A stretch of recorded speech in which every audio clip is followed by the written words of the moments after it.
geopolitical analysis gives succinct backing to the importance of economic factors in defining the patterns of the world. And power in the world order is now geared towards global market shares rather than on military capabilities only. Well, what we term as a South-South cooperation, presenting a united front to the global system, generate a good strategy that will put Africa in the spotlight. We'll get to that on the show. Our focus today is the Ghana-Kenya diplomatic relations that commenced during the anti-colonial crusade days, which the first presidents of both countries were vibrant participants of. We will delve into the cooling agreement signed to boost economic growth, amalgamate ideas, and deepen technical partnership that exists between Kenya and Ghana. The collaboration is also hinged on trade agreements, partnership in the air services, tourism, agriculture, and energy. How is this collaboration holding up, and how can these two African giants, Ghana and Kenya, model other African countries on intra-African trade? Don't miss this episode as we interact with His Excellency Eliphas Mugendi Barine, who is the Kenyan High Commissioner to the Republic of Ghana. His insights into the prevailing trade issues and bilateral diplomacy will give us a better understanding of the Ghana-Kenya diplomatic relations. This is the Youth Time on Grace Life TV with me, your host, 𝐊𝐄𝐍𝐾𝐀. You can call me the diplomatic voice of the youth. Don't go anywhere, the show commences very shortly. Grace Life TV, diplomatic information and more.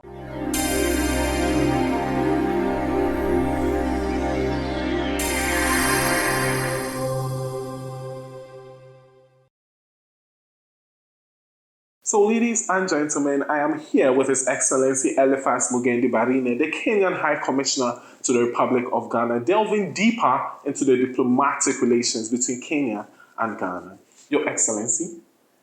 Thank you very much. You're most welcome. Zik. Yes, please. The diplomatic voice of the youth. Wonderful, wonderful. Welcome to the Kenya High Commission. It's a delight to have you here. Thank you. It has taken us a little bit of time to put this together, but finally we are here.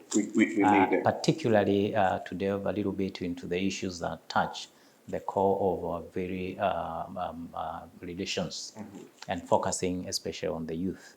But let me begin by saying how delighted I am to have been the person representing the Republic of Ghana, Kenya to Ghana, especially at this moment in time when the two countries are poised to strengthen, deepen, and grow relationship.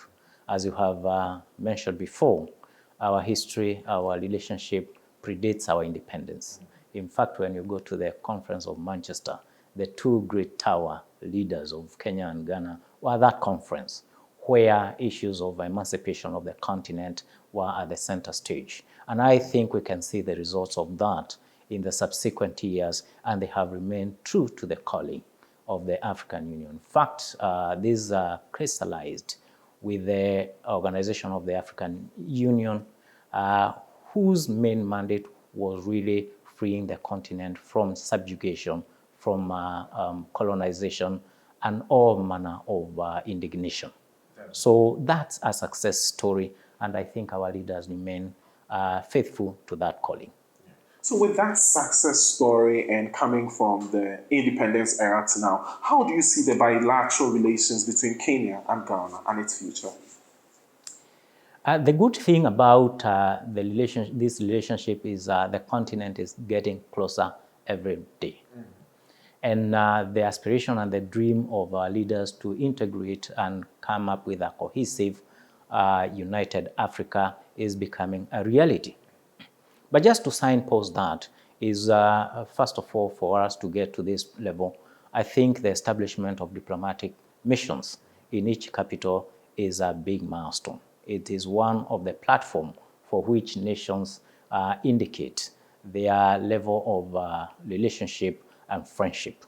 And therefore, with the two countries having diplomatic missions at both capitals, that makes it easier for us to do business, for us to build upon that which foundation that has already been laid.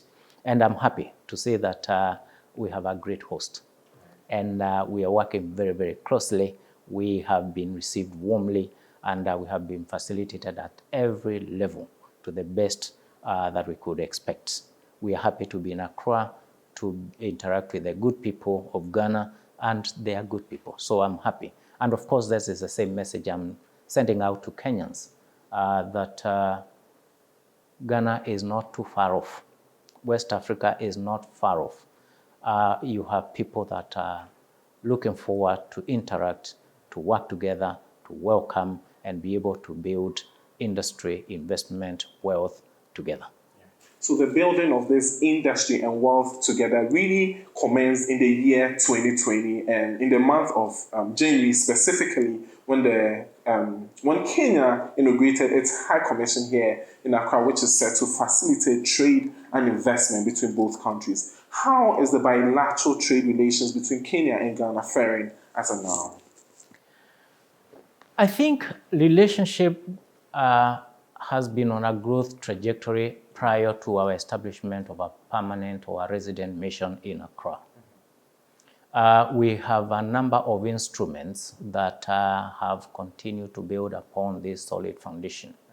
We have an agreement that creates, we call the General Agreement, that provides the platform to begin to look into every sector. That resulted into the signing of a bilateral trade agreement between Kenya and Ghana, meaning that a Ghanaian or a Kenyan is free to engage, to establish, to build, to relocate, and do business in either of those countries. And this has further been augmented by the entry into force of the Africa Continental Free Trade Area. In addition to that, we have a bilateral air service agreement that allows airlines from both countries frequencies to operate and do business in either of those countries, and we are doing well. We have several other instruments in terms of Memorandum of Understanding that will speak about agriculture, speak about education, speak about tourism, speak about sports, and all sectors, including energy and gas and oil. So we have the whole latitude in which we can operate. But importantly is we need to bring in now the private sector, really, because these are the drivers, these are the instruments that have been signed are actually the enabling tools for the private sector to be able to interact, engage, and do what it needs to do. To my opinion, I think the two governments have done literally what they need to do to create the environment, because that is the responsibility and the mandate of governments, to create an enabling environment for the industry to thrive. So we have all this, and I want to invite Ghanaians to Kenya. I want to invite Kenyans to Ghana for two reasons. And don't go there alone. When you go to Kenya, please find partners you can work with, you can work with. Likewise, when Kenyans come here, let them look around, because JVs or joint ventures, in my view, would be a better option than startup, especially when you are in a new environment. And I think that is what the message is to the African business, that please look around so that we can create the totality of wealth within the continent and retain. There's so much that can be done in terms of value chain. You have your capabilities, you have resources that sometimes can find value in the other jurisdiction, and so on and so forth. But beyond, of course, the two countries, I think we also must remain faithful to that which we have committed as a continent to support the spirit and letter of the Africa Continental Free Trade Area Agreement. Wow, that is so great. Thank you so much, Your Excellency. One thing that you also made mention of during your inaugural speech was that you are going to make the trade relations between Kenya and Ghana very effective. But we could see that in the year 2017-2018, there was a declination that is in the exports from Ghana to Kenya, that dropped from $801,000 to $301,000. How are you going to make sure this becomes so effective? This is post-COVID era with all these global hardships and all. I will say this. The story of our trade relations is not where it should be. We are trading with everybody else as a continent. We're doing business everywhere else. And I think the calling is we must find ways to grow business within the continent itself. And now specific to Kenya and Ghana is obviously that with the advent of the COVID, a number of things have slowed. But we also need to look beyond dealing with goods, not just goods, there is also trade in services, and services cut across many sectors. So we are poised to grow in many areas. What has happened is with the entry, because I think now the agreements that we have, of course, are very, very relevant, but again, seems to be superseded by this continental-wide agreement. And that's where we've putting a lot of focus on, because it creates one common market. And what I think we are poised to do, and efforts are being made in partnership with the Secretariat of the African Free Continental Trade Area, is to look at what we're calling the guided trade. The guided trade will mean that do more or less like when you is a feasibility or case by case, so that those countries that can begin in trading with a few products before all the instruments fall in place can do that. And Ghana and Kenya have agreed that they can venture into that area. There are many things that we can work on. I know too much Ghana has enough cocoa in this country, and which is a good product that can find market in Kenya. And when you come to Kenya, you are talking about the entire common market for East Africa, and also COMESA. So we're looking beyond a national level to regional levels, and of course, gradually continentally. There are many products that we're talking about that can find market into this community. We grow coffee, we have tea, we have dairy and dairy products, we have flowers, and quite a number of things that we can do. But also we can trade in services, in the banking sector, in ICT, tourism, aviation, technology, consultancies, and so on and so forth. So there is quite a lot of work that we can do in that. But specific to this, I think the first thing is the two teams that are responsible for trade are sitting right now to discuss and find out those specific products that can get entry or that have demand and get into the market that we're talking about.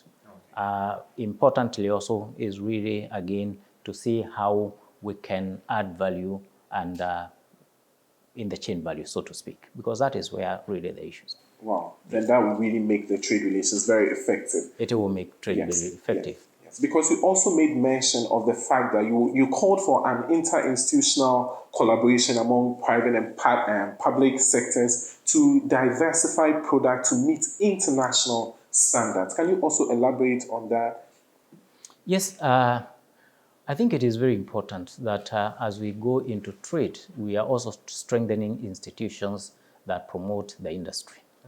And in this case, we're talking about industry leaders like the Ghana National Chambers of Commerce and Industry. And we have initiated conversation with their counterparts, the Kenyan National Chambers of Commerce and Industry.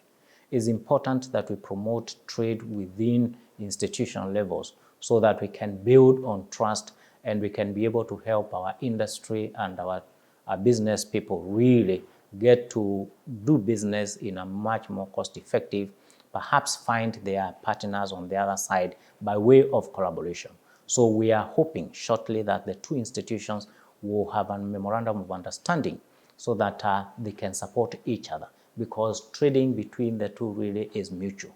And the important thing about this is also that once a trader or a businessman has been referred or introduced by an association, then the level of confidence and the level of trust goes higher. And this benefits each one of us, so that we will ensure that the people that we are introducing, the people that we are partnering with, are people that are able to deliver on their commitments. Because that has been a little bit of a challenge. But this time around, you have a referral point that this is a known enterprise or a business person that has been introduced by an association, and therefore it will be easier. There's peer pressure for all of us to deliver, and I think we need really to strengthen that. Likewise, those that are in the industry, the Association of Ghana Industries, AGI, we have initiated conversation with the Kenya Association of Manufacturers. Okay. Conversations are at very high level. We were hoping that we can conclude that MOU so that what the industry is doing on this side and what the industry is doing on the other side, they are speaking. And we are saying you have resources perhaps on this side, we may have resources on the other side. How do we complement each other to achieve the dream for which we need to achieve, so that we are not exporting what we call primary materials and primary goods to international markets when we can add value domestically? If you think about the continent of Africa as the domestic market, and be able to create more wealth and earn more from these vast resources that we have. So we're very keen to see that the industry at the institutional level really work together. And in my view, I think that is a promise that is coming to fruition. That is great. Asante. Thank you. Asante sana. You're most welcome. So, ladies and gentlemen, like I said, I'm here with His Excellency Eliphas Mugendi Barine, who is the Kenyan High Commissioner to Ghana. We have been discussing bilateral relations and bilateral trade relations. We take our very first commercial break. The show commences very shortly. Don't go anywhere.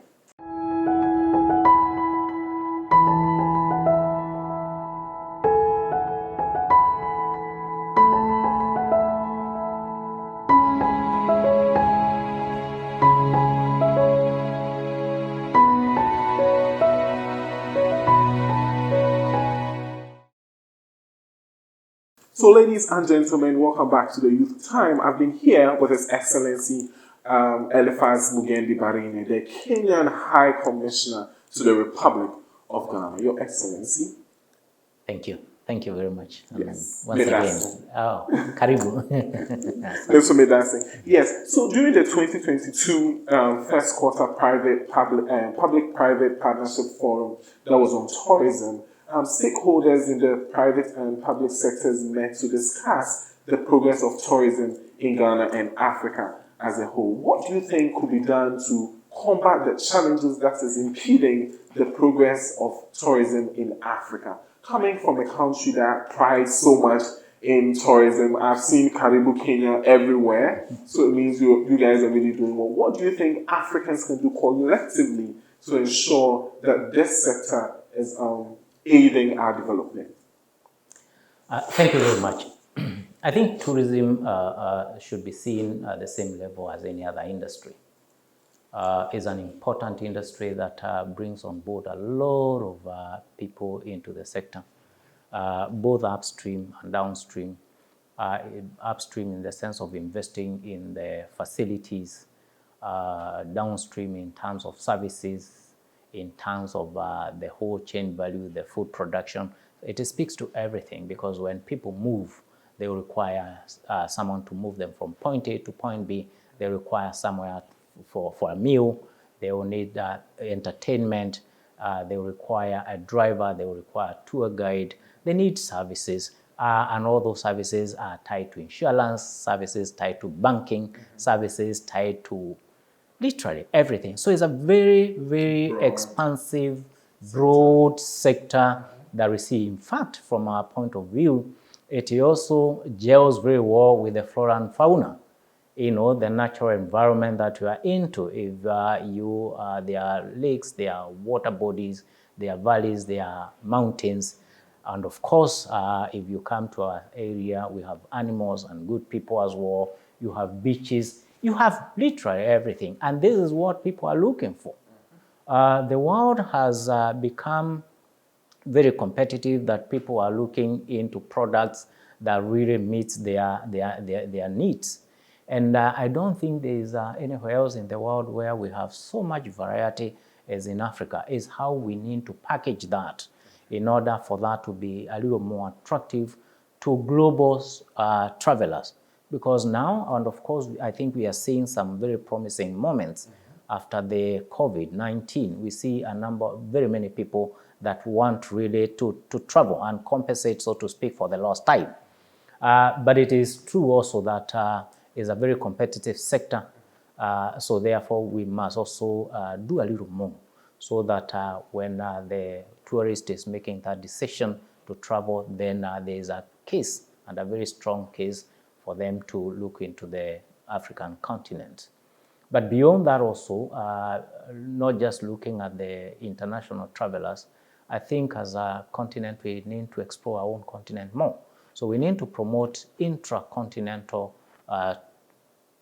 travel and tourism, as well as domestic. Because from experience, this is what has actually sustained the industry. The domestic resilience that we have witnessed is as a result of domestic tourism.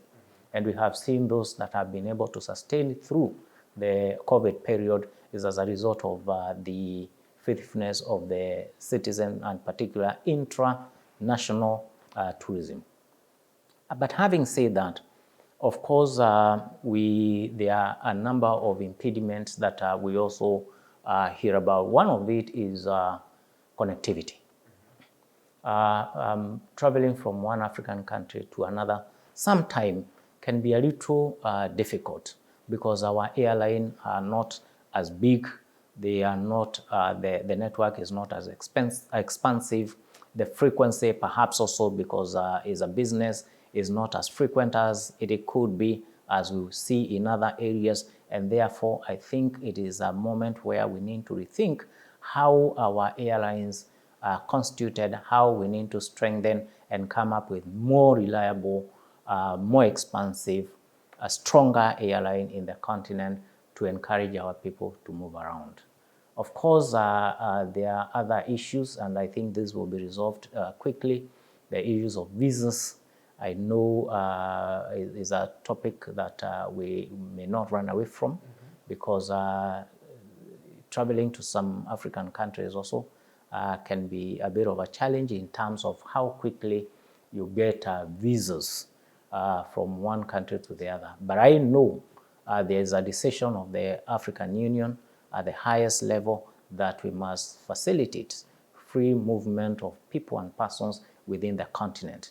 And I'm hoping that all of us can quickly come to that. Of course, there may be a case-to-case basis in terms of dynamics that revolves around a region, revolves around the country, but that is not really justifiable enough to keep the African people. I think we should allow the African to enjoy the continent and enjoy really, this continent as everybody else does. Tourism contributes a great deal to our GDP. I have been looking at figures including in Ghana and Kenya, and they come quite strong. And I think if we work a little more, it could contribute much more to our GDP than it is now. And I think that is a commitment we are looking at. I have had a very concerted engagement with the industry fraternity here of tourism at 𝐷𝐺AT level. We're trying to get the Ghana Tourism Federation to engage with the Kenya Tourism Federation. That conversation is on. In fact, we were expecting the Kenyan delegation this month, but unfortunately that has been put off probably until September.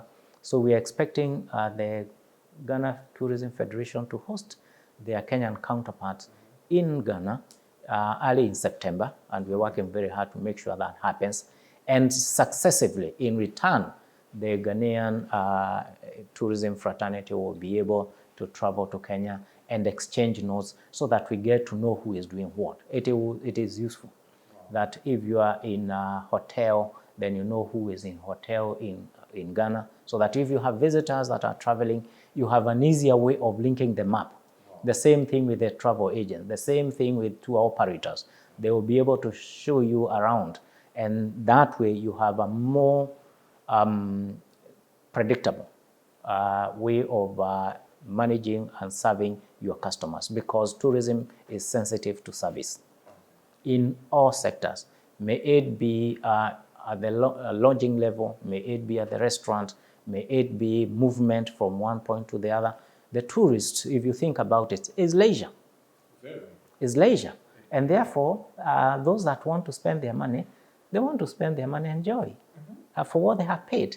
So we also really must invest a little more to improve on the services. I'm not saying that, oh yes, we need to, because I don't think we have attained. Nobody has actually attained, because in every aspect, there is always room to do more, to improve more, so that we improve and make the experience even better for those that are coming. And to me, the most powerful thing and that promote tourism is referrals. The story that you hear from those that have been there, I think are the ones that will even attract more than the commercial adverts that we'll do in international media or anywhere else. So I think we need to focus a little more on that, so that it becomes the story that is repeated all the time. And I want to say that we are in good conversation with the government of Ghana. I know the Minister for Tourism, Dr. Awal, has been to Kenya. He was hosted by his colleague, Honorable Balala, and they had a good engagement and time. We are hoping we can leverage on that meeting and be able to really share the experiences that we have and collectively grow the sector, as it were. That would be great. And from your statement, it looks as if the aviation sector and the tourism sector are intertwined. Are there ongoing partnerships between Kenya and Ghana in air services, that's the aviation sector, to facilitate quick tourism exchanges between both countries? Yes, because we have a bilateral air service agreement, as I mentioned, that allows airline from either the national carriers to fly to either capital. I know Kenya Airways is flying to Accra. We are looking forward to the re-establishment of Ghana Airlines at some point. Once I think that is in place, they should be able to fly to Nairobi and fly their passengers to Nairobi as well. But I think also there may be ways of partnerships.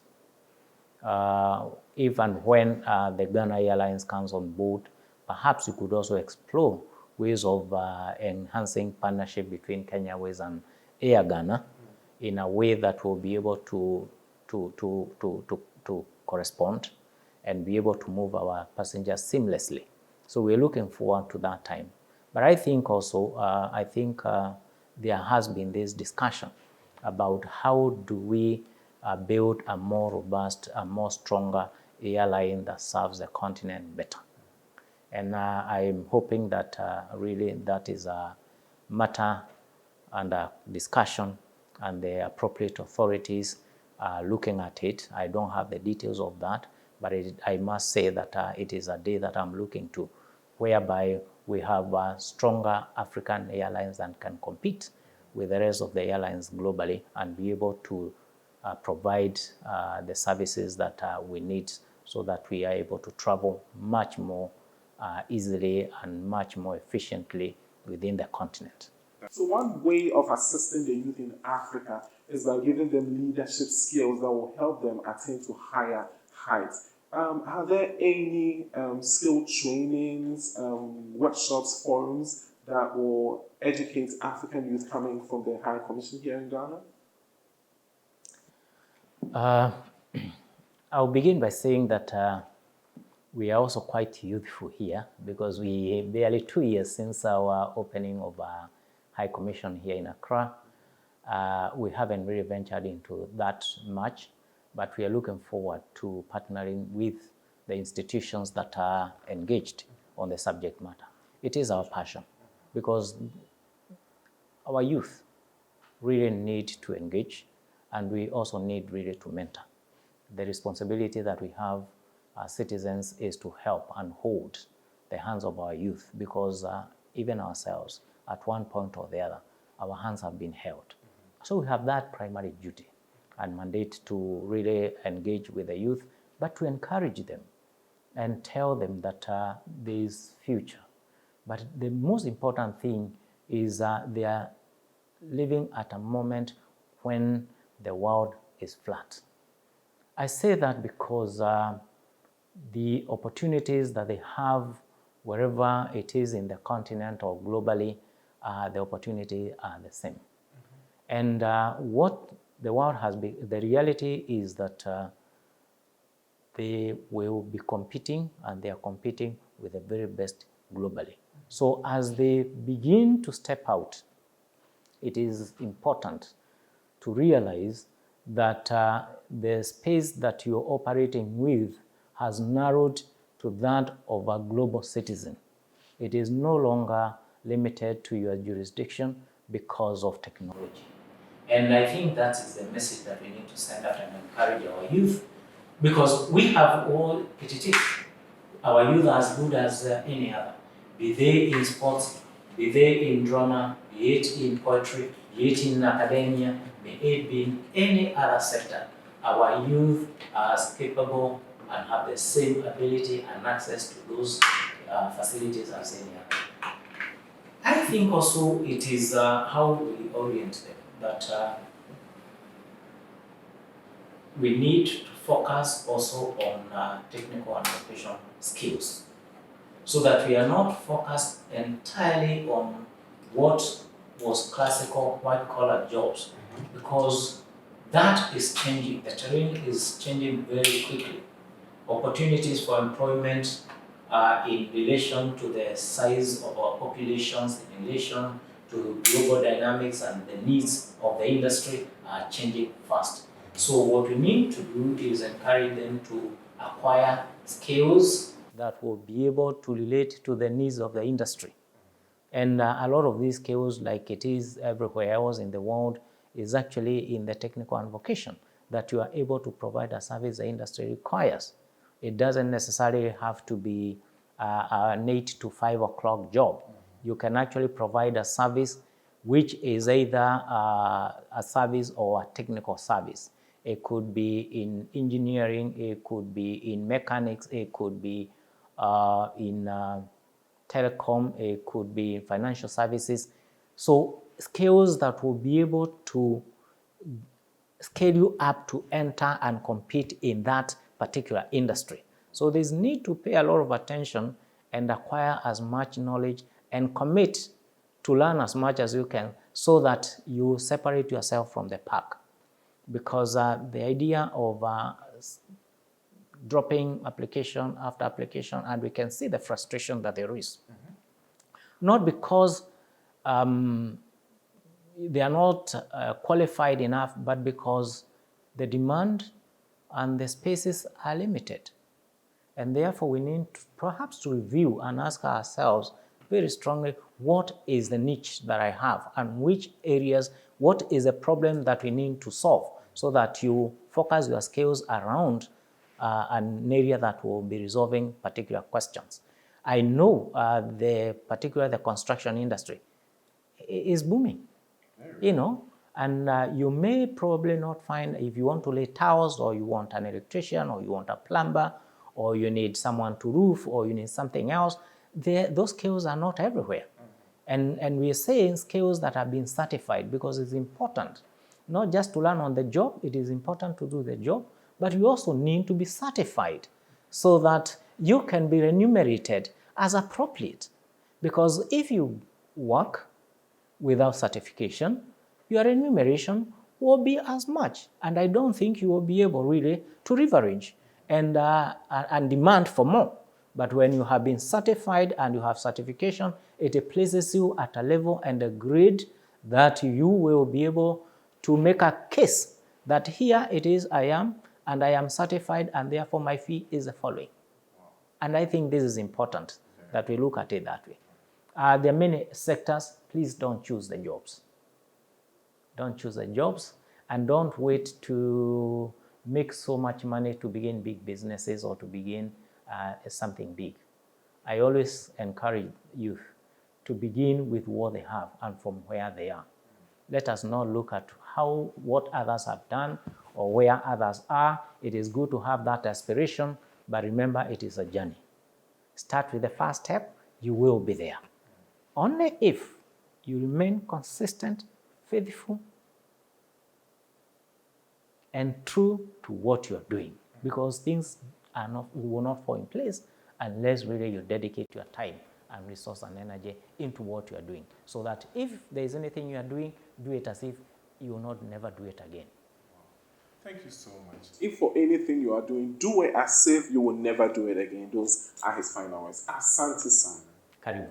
Thank you so much for coming on the show. Thank this you. is your time. It's a pleasure. Right. Thank you. So, ladies and gentlemen, I've been here with His Excellency Eliphas Mugendi Barine. If you joined us, you will attest to the fact that he's indeed endowed with so much information for the youth. My outfit for today was sponsored by Impact Fashion House inside Medina. You can contact him for every outfit need for every occasion. His numbers will be scrolling down the screen. So this is where time permits us. Until then, the Youth Time Show comes away another time. It's bye for now.